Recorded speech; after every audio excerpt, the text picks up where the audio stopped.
Enlightenment understanding and Enlightenment historians. A different universal history.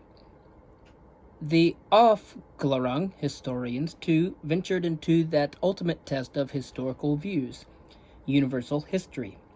They did so prompted not by the French celebration of progress, but by their own demand for putting things in the widest context possible, and by, of course, their religious faith. With regard to the latter, their religious faith, they rejected the view that religion was a deplorable source of errors and superstitions and an impediment to progress, one that had to be abandoned or at least reduced to the minimal scope of rational, acceptable deism. The German historians had a more positive attitude towards religion in accordance with the better relationship between lay powers and the church in their areas. Of course, one can debate now how rationally and acceptable deism is. The innovative work of some 18th century theologians and ecclesiastical historians, some of them teaching at Göttingen University, also helped. The biblical scholars Johann August Ernesti and Johann David Michaelis and the theologian Johann Salomo Selmer indicated in their work a solution to the deeply troubling contradiction between the absolute, timeless, and unchanging claims of the faith and the then by obvious fact that change had penetrated even into the arena and area of religion.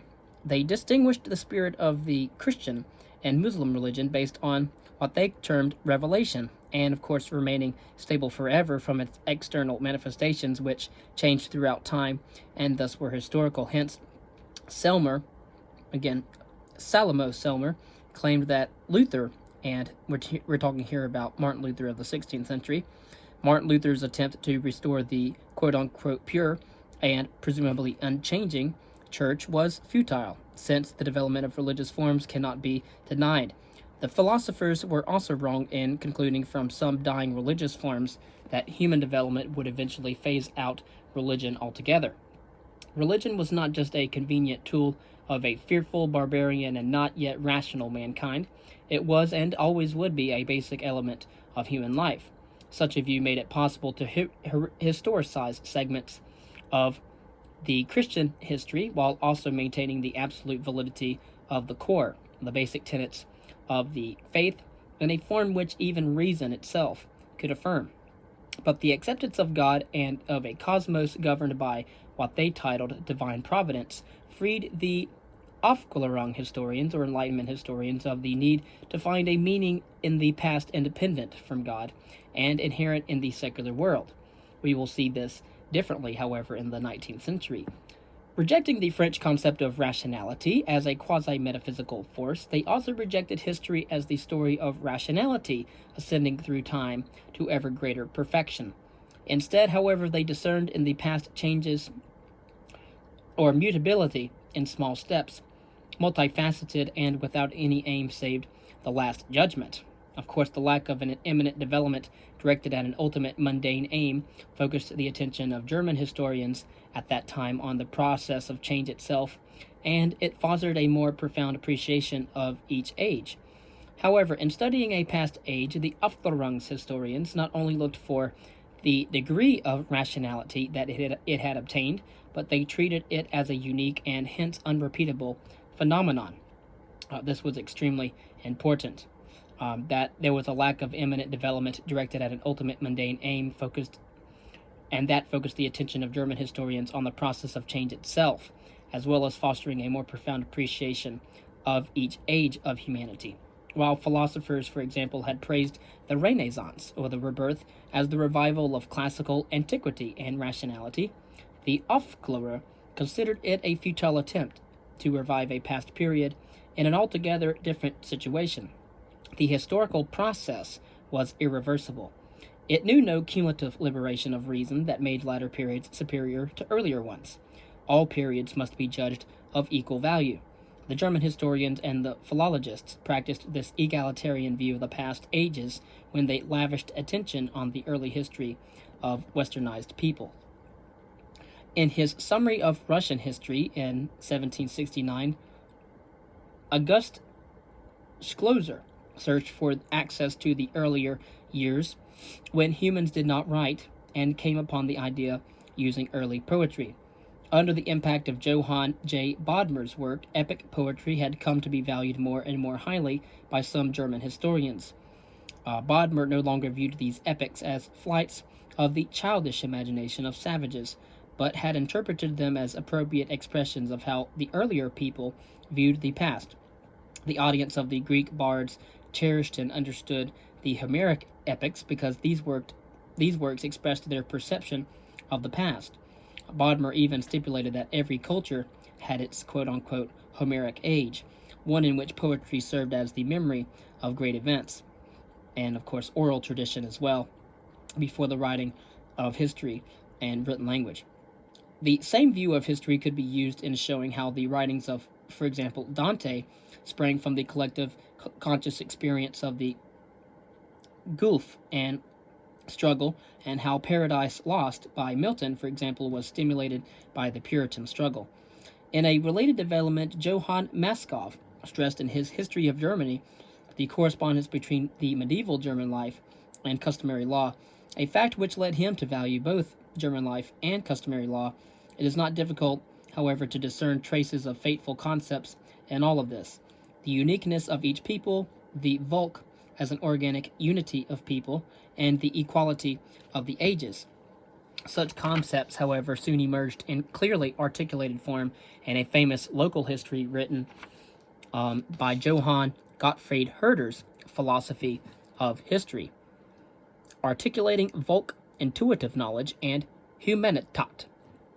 While many had read Voltaire's works, few noticed Justice Moser's History of Osnabrück. What could it possibly teach those who did not live in that small German town? Yet, as the work lovingly traced Osnabrück's history, it became prototypical for much of subsequent German historiography. It admonished the historian in order to understand the unique situation existing at a given time and place, and to use general terms and insights solely to elucidate the concrete. Liberty, for example, was not seen as an abstract force, but as the accumulation of customary rights and privileges of free people in the 18th century. Furthermore, Moser, in the 18th century, exhorted historians to feel with the people, master their dialect, know their public life, and penetrate their actual thought. One must understand the Lokalvernunft, which meant to appreciate all the forces at work in a given time and place in the past, and to do so not by isolating the general forces in order to analyze them separately, but by comprehending them in their full interaction. If historians had to choose an explanatory model from among the sciences, it should come from biology rather than from physics. In biology, the proper patterns prevailed. The forces of organic life dominated over the mechanics of attraction and repulsion, and the whole integrated the individual parts. After the year 1760, however, Johann Gottfried Herder made the Volk into the new central unit of history. The Volk was not a man-made but an organic collective whole which united diverse individuals through a common language, shared institutions, the arts, and of course literature. Indeed, the Volk's strongest unifying and formative force, as well as the best witness to its uniqueness, was its language. Has a nation anything more precious than the language of its fathers? In it dwell its entire world of tradition, history, religion, principles of existence, its whole heart and soul. Thus, the term Volk had a cultural base in contrast to the state, which, based on coercion and power, has in the past often been a destroyer of cultures. The celebrated Roman state destroyed first other cultures by its empire building, and then itself by political centralization, which stifled creativity. The culture which Rome offered to other peoples in exchange for their loss of independence proved sterile. Neither whole cultures nor cultural traits could be transferred from one people to another. A Volk and its culture were uniquely shaped by their very own genius. As an organic whole, a Volk also grew, developed, and died. Such advocacy of the organic model was well in line with the contemporary surge in the science of biology, and perhaps knowingly with Vico's view. As organic processes, cultural developments would neither be artificially speeded up nor halted, nor could fundamental changes in a Volk's culture be brought about from the outside. that is, through cultural diffusion.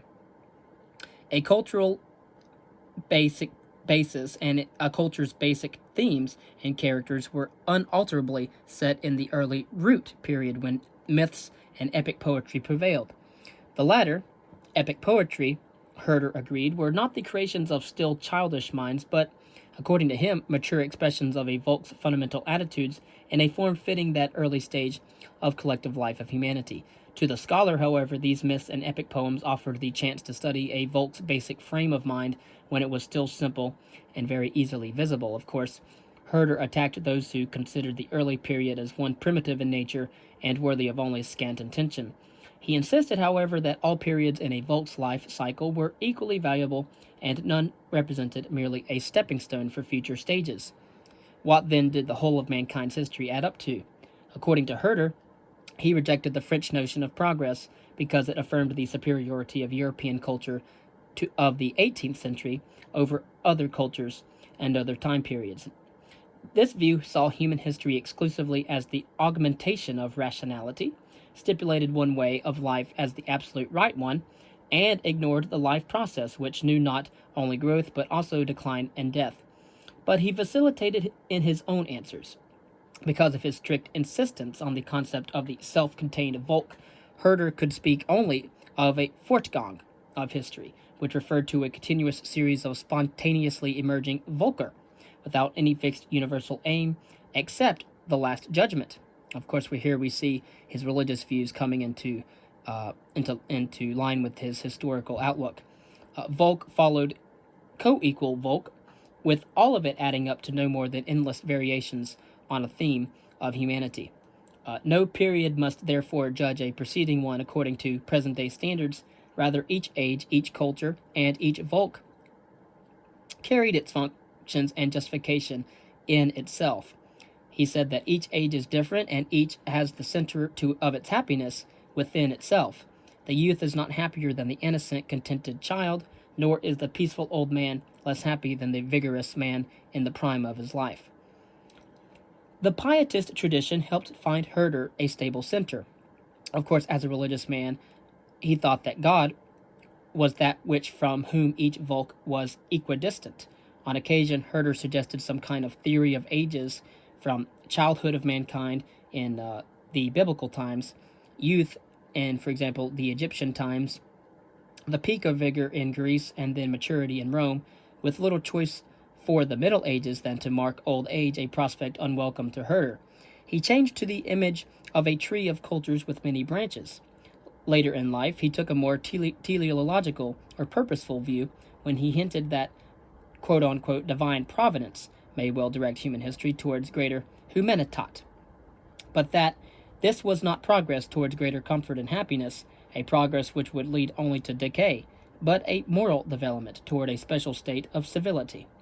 This divine education of mankind, according to Herder, was the mature attempt to resolve the tension between his insistence on cultures as unique and spontaneous creations and his desire to discover order and continuity and change, an attempt which implied concessions to necessity, if not determinism.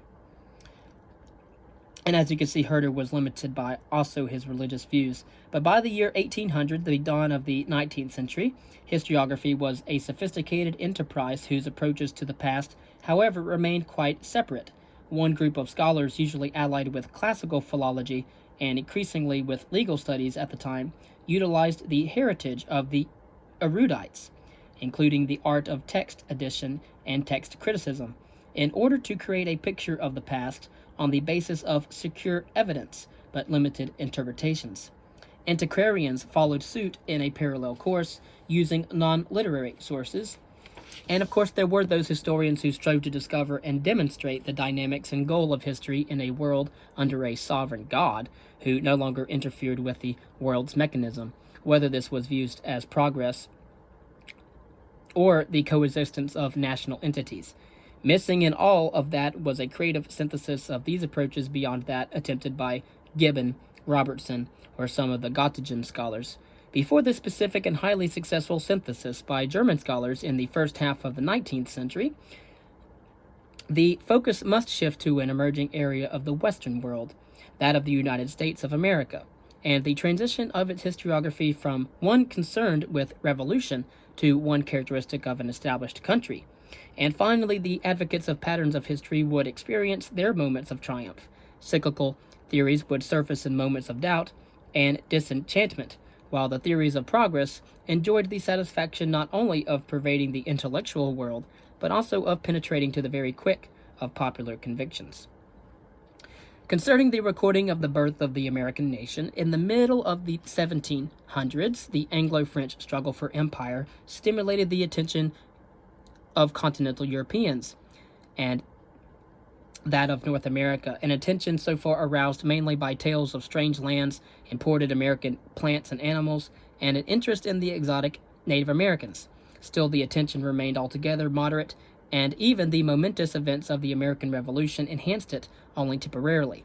Although the ideas of the philosophers influenced some educated colonials, the aims, ideals, and the realities of the American Revolution had an English context, one foreign to continental Europeans, and even that prophet of progress, Condorcet, granted a different status to the American Revolution.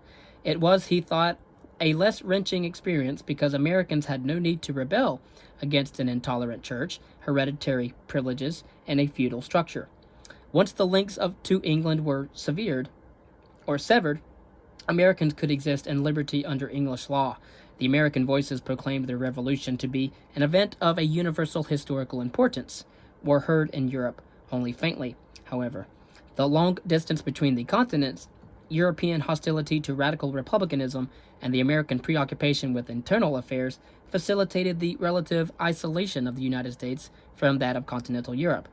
As a consequence, the questions raised by the American Revolution, why it had happened and how it fit into the course of human development, were mainly debated by scholars and public officials in England and the United States, not by the common people. As is usual after great upheavals, the heat of conflict could be felt in the early accounts of the American Revolution. It was intense in the histories of the Revolution written by a few loyalist officials and judges from the safety of their exile in England or Scotland. Peter Oliver, for example, condemned the break in the continuity of English development and also blamed a few unprincipled demagogues, a disgrace, he called them, for having used some English mistakes to stir up the masses. Thomas Hutchinson, however, the last civil governor of Massachusetts Bay Province, was more tactful and repaid all of the vilification directed against him with a surprisingly fair account. With a good understanding of American life and good craftsmanship, Thomas Hutchinson portrayed the American Revolution as an uprising prompted by errors in governance. Yet, Hutchinson denied that these errors justified independence, or that a trend toward liberty was at work in history, as Americans had argued. The Revolution was the work of rabble-rousers who had heated up the dregs of the people, who then aroused others, although originally the general populace had not been ready for independence. Hutchinson also sensed correctly that the actual inequities in the tax system were less important than the people's perceptions of them, and even the fears of future inequities to be inflicted. George Chalmers, a one-time lawyer in Maryland, blamed the Revolution on the British government's basic error of granting too many privileges and giving too much power to provincial assemblies. Excessive benevolence led to the Revolution. However, the Patriots had problems with their historiography. Considerable sums of money were needed to publish in the small and poorly organized book market of the American colonies, and for the author, there was the lack of easy access to good sources. Much like the Loyalists, they relied heavily on Edmund Burke's and James Dodsley's Annual Register, with its accurate reports on American events. American historians described the revolutionary events, convinced that the Revolution had been a legitimate revolt of English colonials for ancient rights. And again, we look at the Declaration of Independence, and we see Thomas Jefferson's many atrocities that King George III had against the colonies. Hence, patriotic historians such as David Ramsay or Mercy Otis Warren inverted the Loyalist interpretations, where Loyalists had seen demagogues inciting unwilling Americans. The Patriots saw a few men with vision awakening their fellow citizens, where Loyalists had found the grievances being mainly those of Massachusetts and of no concern to other colonies. The Patriots, however, saw tyranny beginning in Massachusetts and spreading subsequently to all the other colonies. And where Loyalists saw conspiracy brewing since the 1760s, The Patriots discerned a long time and growing awareness among the colonials of fundamental differences between them and that of the English mother country, with significant consequences for America's future role and for historiography. John Adams and a few others soon perceived the Revolution as an event important for all of mankind because of the emergence of a strong new republic as a champion of liberty and a fighter against tyranny. Of course, that's what it stood for. The Revolution stood for an important event for all humanity because it promoted a strong new republic and that republic as a champion of liberty and a fighter against tyrannical power. Most patriots would also have agreed with Benjamin Trumbull, who placed the American Revolution among the great human deeds done under what he termed God's guidance. Mercy Otis Warren, however, pronounced American independence as the starting point for world republicanism. This dichotomy between the perceptions of the American Revolution as a fight for traditional English rights and as a struggle for natural, inalienable, and universal human rights would mark American historical consciousness for an extremely long period of time. In the year of the Constitution, appeared two historical accounts of the American Revolution. We have the Reverend William Gordon, who had experienced the Revolutionary War, who had gotten to know many of the American leaders and returned only in 1786 to England. Although much of his account eschews partisanship, in the end he, like other loyalists, spoke of trickery and deception on the part of the revolutionary leaders. David Ramsay wrote the first history of the American Revolution, clearly sympathetic to its cause. When he celebrated the emergence of the nation that held promise to reshape human nature, he inspired his readers and subsequent historians, among them Jedidiah Morse and Noah Webster.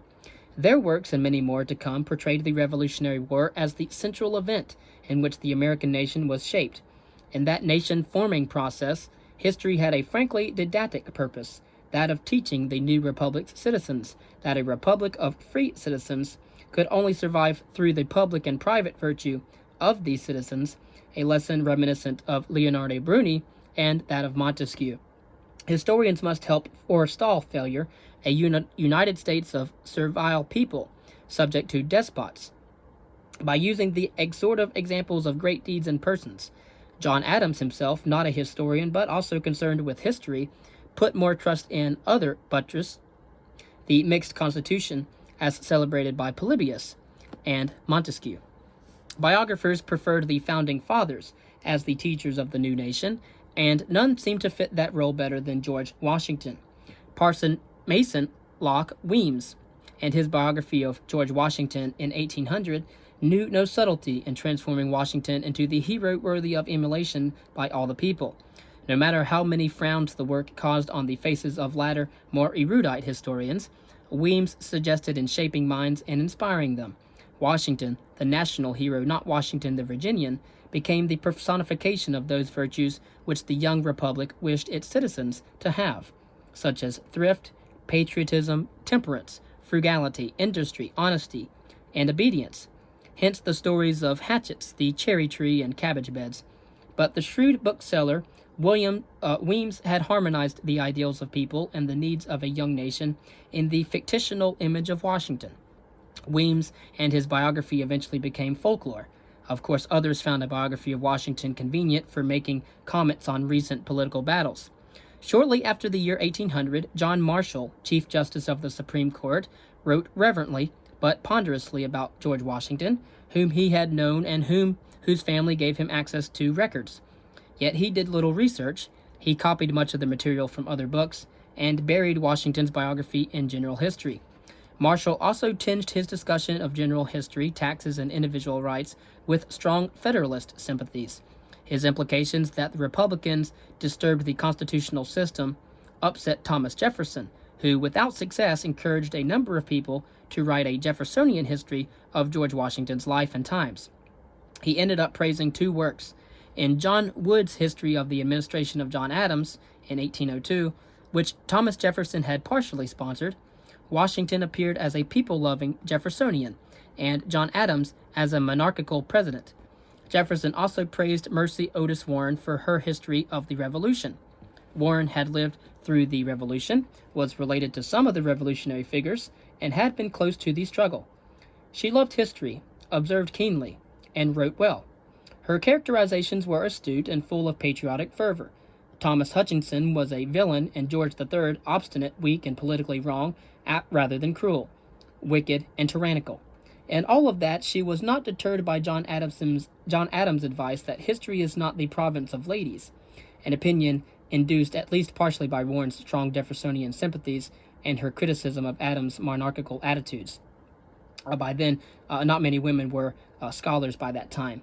But by the early 1800s, the early 19th century, many people, regardless of political convictions, agreed that history was essential in the struggle of shaping a democratic American nation. And of course, history, conceived of as civic education, started to enter school curricula in force. The emphasis on the American nation as a whole also shaped the work done in the by then numerous local and regional historical societies. One strove to demonstrate the contribution of one's locality, state, or region to the national cause. A great mass of documents was collected, preserved, recorded, and published, and from this ground, saturated with historical enthusiasm, rose the great American histories of the middle and latter 19th century.